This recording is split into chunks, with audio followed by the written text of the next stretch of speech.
UBI के pensioners को अपने चैनल पर खुशामदीद। उम्मीद करते हैं कि आप खैरियत से होंगे। आज का हमारा टॉपिक है UBI के पेंशनर्स मुतवज्जे हों, UBI पेंशन इजाफे के हवाले से लेटेस्ट न्यूज़ अपडेट।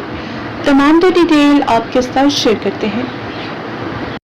UBI के मोअज़्ज़ज़ पेंशनर्स, UBI पेंशनर्स के लिए इस वक्त सबसे बड़ा सवाल ये है कि बजट 2026-2027 में उनकी पेंशन में कितना इजाफा होने जा रहा है।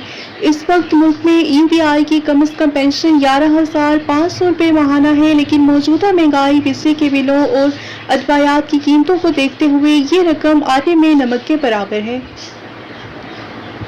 नाज़रीन, अफवाहों और झूठी खबरों से हटकर सच्ची बात यह है कि हुकूमत ने सरकारी मुलाज़मीन की पेंशन में तो इजाफा कर दिया, लेकिन UBI बोर्ड और पेंशन तंजीमों की तरफ से भी ये मजबूत मुतालबा किया जा रहा है कि इस वक्त UBI की पेंशन जो कि 11,500 रुपये है, इसको बढ़ाकर कम से कम मजदूर की उजरत के मुसावी किया जाए।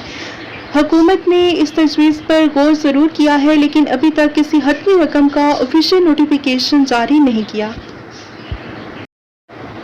बुजुर्ग शहरियों और लेबर यूनियंस का कहना है कि मौजूदा दौर में जहां बिजली के बिल, अदवायात की कीमतें आसमानों से बातें कर रही हैं, वहां 11,500 रुपये में महीना गुजारना नामुमकिन हो चुका है। पेंशनर्स हुकूमत से अपील कर रहे हैं कि बजट को हतमी शक्ल देने से पहले UBI की पेंशन में कम से कम सरकारी मुलाज़मीन की तनख्वाहों के तनासुब से इजाफा किया जाए ताकि उन्हें रिलीफ मिल सके। जैसे ही हुकूमत की तरफ से कोई भी ऑफिशियल नोटिफिकेशन या हतमी फैसला सामने आता है तो सबसे पहले आप तक सच्ची खबर पहुंचाएंगे। आपके ख्याल में मौजूदा महंगाई को देखते हुए UBI की पेंशन कम से कम कितनी होनी चाहिए? अपनी राय का इज़हार कमेंट सेक्शन में ज़रूर कीजिए।